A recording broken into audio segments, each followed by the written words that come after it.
लाडकी बहिणींसाठी एक महत्त्वाची अपडेट आहे. ई-केवायसी ज्यांची झालीच नाही, त्यांच्यासाठी एक अपडेट आलेली आहे, सूचना आलेली आहे.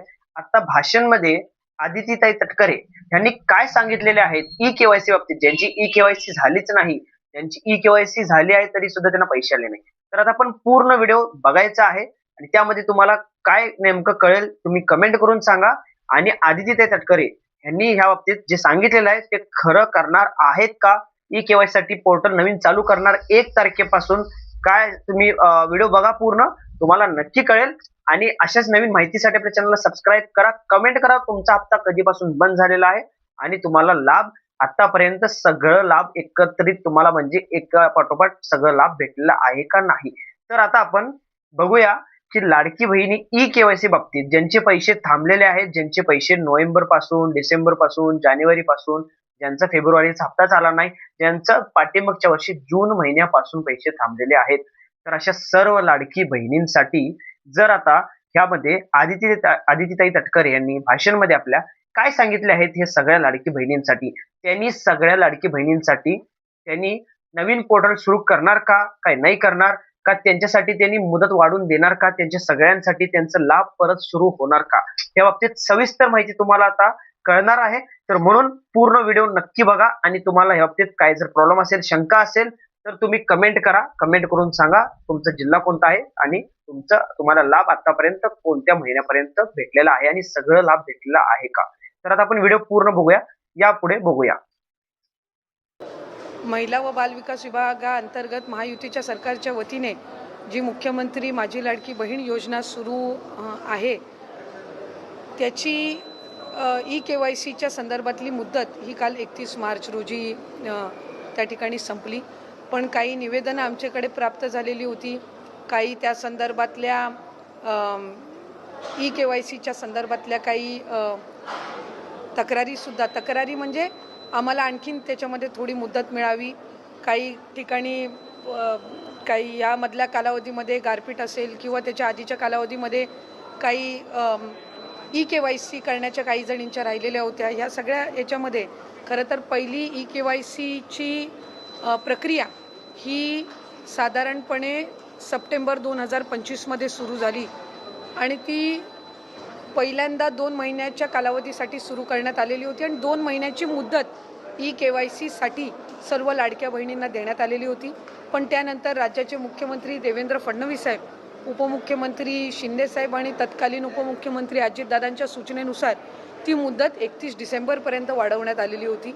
त्यानंतर सुद्धा काही सूचना आल्या की ई-केवायसी करत असताना काहींनी चुकीचे ऑप्शन निवडले, काहींनी ई-केवायसी भरून सुद्धा त्यांना काही तांत्रिक बाबींमुळे त्याच्यामध्ये लाभ हा मिळत नव्हता. त्यात काही चुकीचे ई-केवायसीच्या फॉर्ममध्ये ऑप्शन त्यांनी निवडले गेल्यामुळे त्यांना पुन्हा एकदा 31 मार्चपर्यंतची मुदत देण्यात आली. ती मुदत ही आता या महिन्याच्या कालावधीपर्यंत आम्ही वाढवत आहोत. म्हणजे 30 एप्रिलपर्यंत ती मुदत ही राज्याचे मुख्यमंत्री देवेंद्र फडणवीस साहेब, उपमुख्यमंत्री शिंदे साहेब आणि उपमुख्यमंत्री सुनेत्रा काकींच्या सूचनेनुसार ती वाढवण्यात येत आहे. त्यामुळे आपल्या माध्यमातून सर्व लाडक्या बहिणींना विनंती राहील की ही जी अंतिम संधी ही आपलं काही ई-केवायसी करत असताना जी काही चूक झालेली असेल त्या दुरुस्तीसाठी ही देण्यात आलेली आहे आणि 30 एप्रिलपर्यंत ही मुदत ही महायुतीच्या सरकारच्या वतीने आदरणीय मुख्यमंत्री फडणवीस साहेब, शिंदे साहेब आणि सुनेत्रा काकी यांच्या सूचनेनुसार ही आम्ही वाढवत आहोत.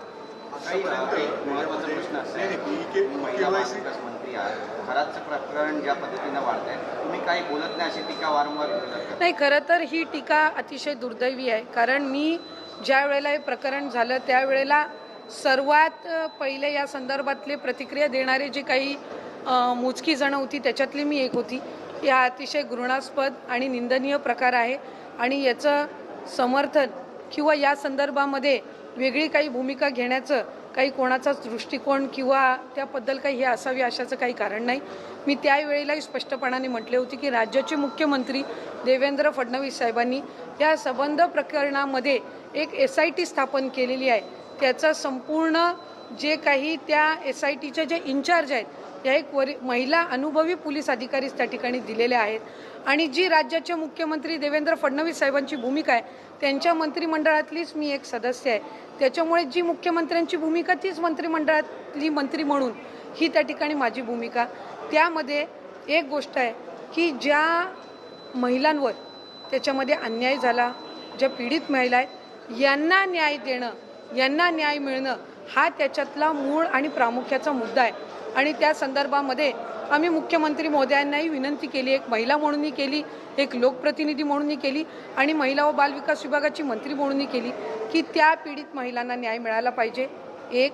आणि त्याच्यामध्ये जे कोणी दोषी असतील त्यांना कठोरातली कठोर शिक्षा ही त्या ठिकाणी झाली पाहिजे. मंत्री नरहरी झिरवाळ दिसले नाहीत कॅबिनेटमध्ये, त्यांच्याबद्दल पण त्यांच्यावर राजीनाम्याचा दबाव आहे का? नाही, मला म्हणजे पक्षांतर्गत किंवा अशा पद्धतीनं कुठेही त्या संदर्भातली चर्चा आज आमच्या कॅबिनेटच्या पूर्व बैठकीमध्ये झाली नाही. त्या संदर्भात तर आता तुम्ही हे पूर्ण व्हिडिओ बघितलाच असेल सगळेजण.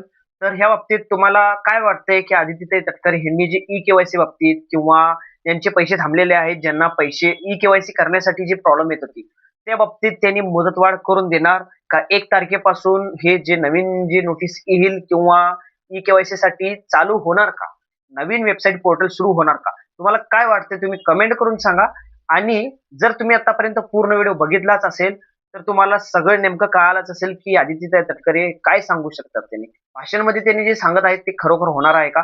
आणि जर जे मी अपडेट पण जे देत आहे तुम्हाला आणि जे ह्याच्या अगोदर मी अर्ज पण दिलेला आहे जिल्हा सुविधा केंद्रामध्ये वगैरे पण, तर त्या बाबतीत सुद्धा लवकरात लवकर जे नोटीस येणार आहे, जे समजा आता ई-केवायसी बाबतीत वगैरे मुदतवाढ होईलच म्हणून फिक्स जे GR येईल वगैरे, तर मी लवकरात लवकर तुम्हाला कळवण्याचा प्रयत्न करणार आहे. ते म्हणून तुम्ही आपल्या चॅनलला सबस्क्राईब करा, लाईक करा, कमेंट करा, म्हणून आपल्या चॅनलशी कनेक्ट राहा. म्हणजे तुम्हाला लवकरात लवकर जे अपडेट येईल, केवायसी कसं करायचं आहे आणि काय प्रोसेस असेल आणि त्याला डॉक्युमेंट काय लागणार, तर ते सगळं सविस्तर माहिती तुम्हाला आपल्या चॅनलमध्ये कळणार आहे. तर म्हणून आपल्या चॅनलशी कनेक्ट राहा आणि आपल्या चॅनलला सबस्क्राईब करा, लाईक करा, कमेंट करा.